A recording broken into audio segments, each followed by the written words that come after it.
Hello future officers, welcome back to our channel. ఈరోజు మనం నేర్చుకోబోయే topic tenses. మనం చాలా వరకు గవర్నమెంట్ ఎగ్జామ్స్ చూసుకుంటే ఎస్ఏ కానిస్టేబుల్ అయినా, టెట్, డిఎస్సి, గ్రూప్ 2 ఎగ్జామ్స్ ఏ ఎగ్జామ్స్ చూసుకున్నా కూడా టెన్సెస్ గురించి అయితే మనకి క్వశ్చన్స్ అడగడం జరుగుతుంది. సో ఈరోజు మనం టెన్సెస్ గురించి నేర్చుకునే ప్రయత్నం చేద్దాం. టెన్సెస్ అంటే చాలామంది ఏం చెప్తారంటే టైం, కాలం అని చెప్తారు, కానీ ఇది చాలా వరకు కరెక్ట్ కాదు. టెన్సెస్ అంటే ఏంటంటే టెన్స్ అంటే టైమ్ ఆఫ్ అన్ యాక్షన్, అంటే ఒక పని ఎప్పుడు జరిగింది, అంటే ఏ కాలంలో జరిగింది అని చెప్పేదాన్ని టెన్స్ అని అంటాం. ఫర్ ఎగ్జాంపుల్ ఇప్పుడు ఒక ఎగ్జాంపుల్ చెప్తాను. నేను వస్తున్నాను, వచ్చాను, వస్తాను. అంటే ఇప్పుడు దీంట్లో ఉన్న డిఫరెన్స్ చూడండి. వస్తున్నాను అంటే ప్రజెంట్ జరిగే యాక్షన్ గురించి చెప్తుంది, అందుకే దాన్ని ఏమంటాం ప్రజెంట్ టెన్స్ అని అంటాం. పాస్ట్ టెన్స్ అంటే ఏంటి? వచ్చాను అంటే ఇది నేను ఆల్రెడీ వచ్చాను అని చెప్తున్నాను, కాబట్టి జరిగిపోయిన యాక్షన్ గురించి చెప్తుంది, కాబట్టి అది పాస్ట్ టెన్స్. వస్తాను అంటే ఫ్యూచర్లో జరిగే యాక్షన్ గురించి చెప్తుంది, అందుకే దాన్ని ఫ్యూచర్ టెన్స్ అంటాం. మామూలుగా ఈ టెన్సెస్ అనేవి 3 మెయిన్ టెన్సెస్గా ఉంటాయి: present tense, past tense, future టెన్స్గా. మళ్ళీ ప్రతి ఒక్క టెన్స్కి 4 సబ్ టెన్సెస్ ఉంటాయి. అట్లా 12 సబ్ టెన్సెస్ ఉంటాయి. ఈ 12 సబ్ టెన్సెస్ నేర్చుకునే ముందు మనకి వీటి పేర్లు తెలియాలి. అంటే ఫస్ట్ మెయిన్ 3 టెన్సెస్ గురించి నేర్చుకొని దాంట్లో ఉన్న సబ్ టెన్సెస్ గురించి మనం నేర్చుకోవాలి. ఫస్ట్ మనం నేర్చుకుంటే 3 మెయిన్ టెన్సెస్ ఏంటి? Present tense, past tense and future tense. First ఈ 3 టెన్సెస్ నేర్చుకునే ముందు మీకు ఒక ఎగ్జాంపుల్ చెప్తాను. ఏంటంటే ఒక 4 మెంబర్స్ ఫ్రెండ్స్ ఉంటారు. ఆ 4 మెంబర్ ఫ్రెండ్స్ ఒక గ్రూప్ డ్యాన్స్ చేస్తున్నారు. అర్థమైంది కదా? ఒక 4 మెంబర్స్ గ్రూప్ డ్యాన్స్ చేస్తున్నారు అనుకోండి. దాంట్లో ఒక ఆమె సింపుల్గా డ్యాన్స్ చేస్తుంది, సింపుల్గా. ఇంకొక ఆమె ఎట్లా చేస్తుంది? కంటిన్యూస్గా డ్యాన్స్ చేస్తూనే ఉంది, కంటిన్యూస్గా డ్యాన్స్ చేస్తూనే ఉంది. ఇంకొక ఆమె ఎట్లా చేస్తుంది? పర్ఫెక్ట్గా డ్యాన్స్ చేస్తుంది. 4th ఆమెకు వచ్చేసరికి పర్ఫెక్ట్గా, కంటిన్యూస్గా డ్యాన్స్ చేస్తూనే ఉంది. మీకు అర్థమైంది కదా? ఇప్పుడు ఇది ఏ tense? Present tense. Present tense.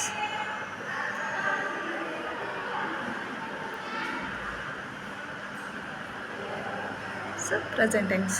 ఇక్కడ చూసినట్టయితే ఫస్ట్ ఆమె ఎట్లా చేస్తుంది? డ్యాన్స్ సింపుల్గా చేస్తుంది. సెకండ్ ఆమె కంటిన్యూస్గా చేస్తుంది.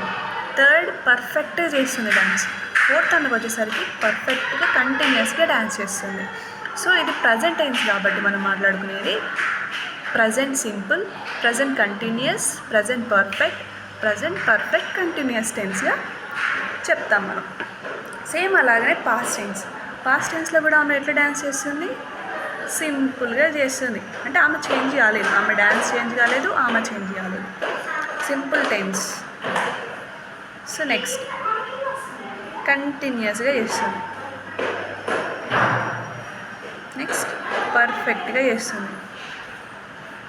నెక్స్ట్ పర్ఫెక్ట్గా, కంటిన్యూస్గా చేస్తుంది. సో ఇక్కడ మనం మాట్లాడుకునేది ఏ tense? Past tense. So past simple, past continuous, past perfect and past perfect continuous.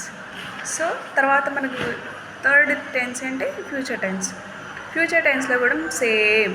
చెప్పండి, ఇప్పుడు మీరు కూడా చెప్పండి నాతోటి. సింపుల్గా చేస్తుంది, కంటిన్యూస్గా చేస్తుంది, పర్ఫెక్ట్గా చేస్తుంది అండ్ పర్ఫెక్ట్గా, కంటిన్యూస్గా చేస్తుంది. సారీ అండి, ఇక్కడ NUOUS కంటిన్యూస్. ఓకే, ఇదే టెన్స్ ఫ్యూచర్ టెన్స్.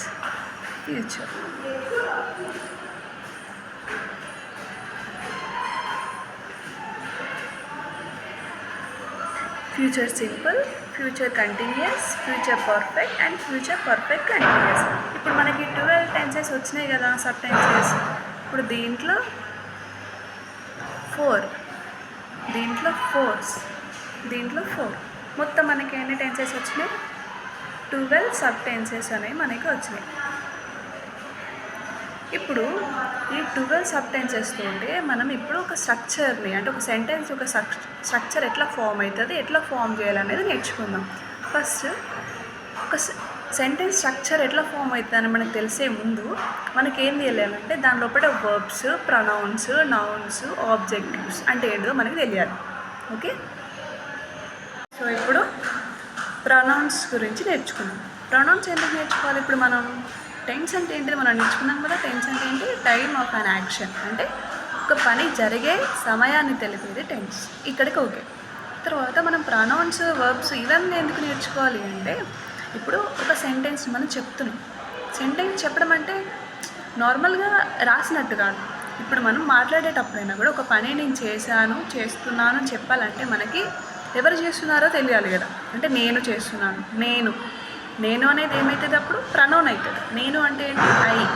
సో నేను, మేము, నీవు, వారు, అతడు, ఆమె, అది ఆ పని చేసింది. ఆమె ఆ పని చేసింది, అతడు ఆ పని చేశాడు, వారు వస్తున్నారు, మేము వెళ్తున్నాము, నీవు ఎక్కడున్నావు, అట్లా. సో ప్రతిసారి నౌన్ని వాడకుండా, నౌన్ అంటే నామవాచకాన్ని. సో నౌన్ని వాడకుండా నౌన్కి ఇన్స్టెడ్గా అంటే నౌన్కి బదులుగా వాడేదాన్ని ప్రొనౌన్ అంటాం. సో ప్రొనౌన్ యొక్క డెఫినేషన్ చూస్తే pronoun is used instead of a noun. అంటే ఏంది? నామవాచకానికి బదులుగా వాడేదాన్ని సర్వనామం అంటారు, అంతే కదా. సో ఇక్కడ కొన్ని ప్రొనౌన్స్ ఉన్నాయి. I, we. ఐ అంటే నేను, వి అంటే మేము ఆర్ మనము, యు నీవు, మీరు నీవు లేదా మీరు, దే అంటే వారు, హీ అతడు, షీ ఆమె, ఇట్ అంటే ఇది. సో ఇట్లాంటి వర్డ్స్ యూజ్ చేసుకొని మనం సెంటెన్స్ని ఫామ్ చేస్తాం అన్నట్టు. అంటే ప్రతిసారి ఆమె పేరు చెప్పడానికి ఉండదు కదా మనం రాసేటప్పుడు. సో ఫర్ ఎగ్జాంపుల్ ఇక్కడ ఎగ్జాంపుల్ రాస్తే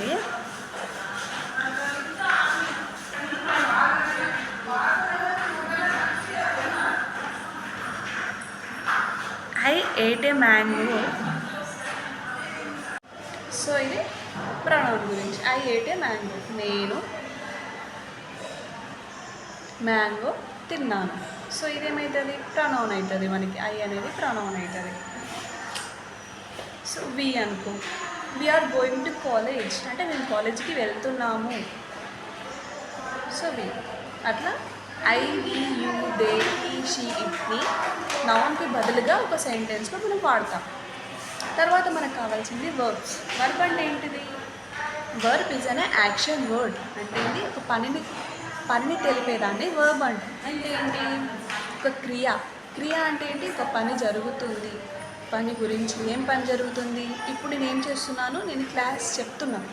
సో మీకు వర్బ్స్ని ఎక్స్ప్లెయిన్ చేస్తున్నాను. నేను చేస్తున్నాను అనేది ఏంటి? వర్బ్. నేను చేసే పని గురించి చెప్తుంది కాబట్టి దాన్ని క్రియ అని అంటాం. దీంట్లో వర్బ్స్ 2 టైప్స్ ఉంటాయి. మెయిన్ వర్బ్ ఉంటుంది, హెల్పింగ్ వర్బ్ ఉంటుంది. ఈ హెల్పింగ్ వర్బే మనం యాక్సిలియరీ వర్బ్ అంటాం. ఇక్కడ స్పెల్లింగ్ చూసుకోండి, LIAR, యాక్సిలియరీ వర్బ్ అంటాం. ఎగ్జాంపుల్ చూసుకుంటే he is playing chess. He అనేది సబ్జెక్ట్ మనకు తెలుసు. హీ అనే సబ్జెక్ట్ కూడా ఏ సబ్జెక్ట్ ఇది అవుతుంది? ప్రొనౌన్ అవుతుంది. మనం ఇక్కడ నేర్చుకున్న ప్రొనౌన్. ఓకే, అతడు ప్రొనౌన్లోని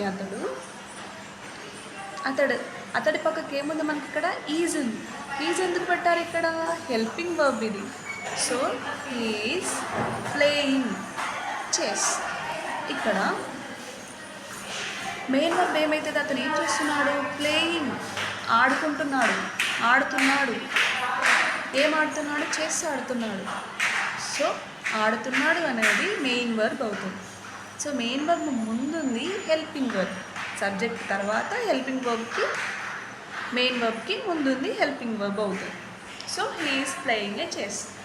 సో మనం వర్బ్స్కి హెల్పింగ్గా అంటే ఏంటి? సహాయంగా తీసుకునేదాన్ని అంటే దాన్ని హెల్పింగ్ వర్బ్ అని అంటాం. మెయిన్ వర్బ్కి సహాయం. Main verb tells what the subject is doing. అంటే ఏంటి? సబ్జెక్ట్ అంటే ఎవరు ఇక్కడ? హీ. ఇతను ఏం చేస్తున్నాడో చెప్పేది ఎవరు చెప్తారు? మెయిన్ వర్బ్ చెప్తారు. ఆయన ఏం పని చేస్తున్నాడో దాని గురించి చెప్పేదాన్ని మెయిన్ వర్బ్ అంటారు. హెల్పింగ్ వర్బ్ ఏం చెప్తుంది? హెల్పింగ్ వర్బ్ అనేది ఒక సెంటెన్స్ని ఫామ్ చేయడానికి యూజ్ చేసేది హెల్పింగ్ వర్బ్. మనకి కొన్ని హెల్పింగ్ వర్బ్స్ ఉన్నాయి.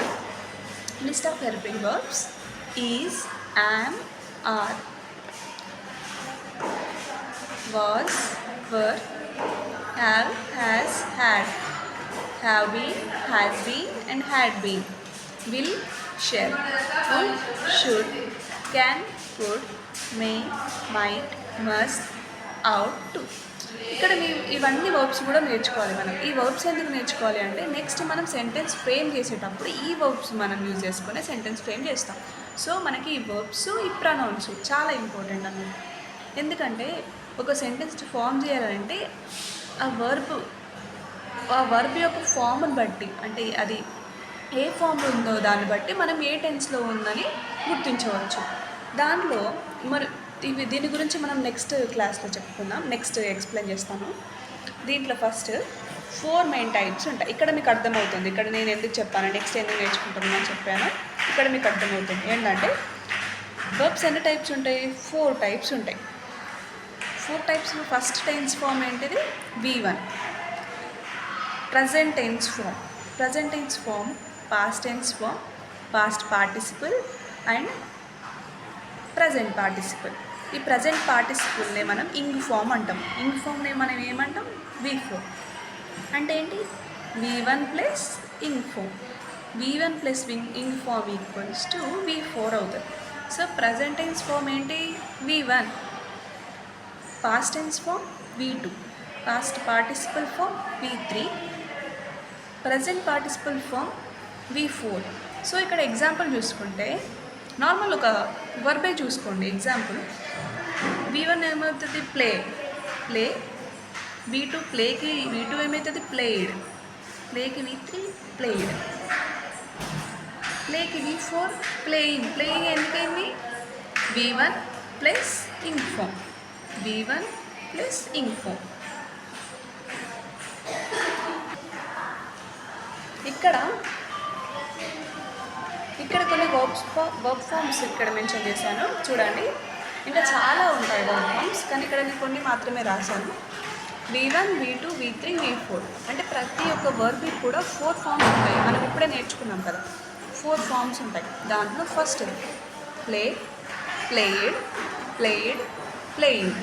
Okay, buy, bought, buying, go, went, gone, going, drink, drunk, drinking. చాలామంది ఇక్కడే మిస్టేక్ చేస్తారు. డ్రాంక్ అండ్ డ్రంక్ అనేది V2, డ్రంక్ అనేది V3. Okay, eat, ate, eaten, eating, cut and cutting, put and putting.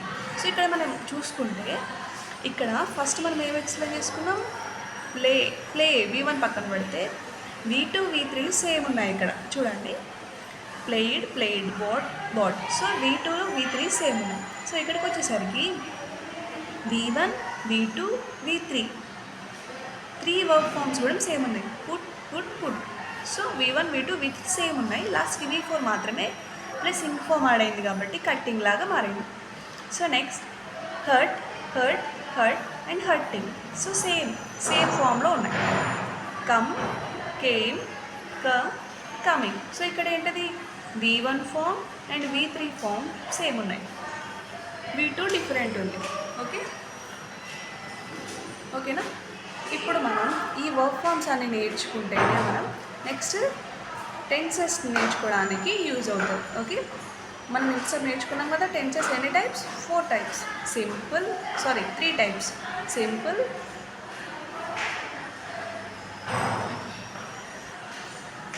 మనం ఇంతకుముందు నేర్చుకున్నాం కదా టెన్సెస్ ఎన్ని types, 3 types. Present, past and future tense. ప్రతి ఒక్క టెన్స్లో మళ్ళీ ఎన్ని టైప్స్ ఉన్నాయి, 4 టైప్స్ ఉంటాయి. Simple, continuous, perfect and perfect continuous. Okay, ఇప్పుడు టెన్సెస్లోకి వెళ్దాం. టెన్సెస్ నేర్చుకున్నాం. టెన్సెస్ ఇవన్నీ వర్బ్స్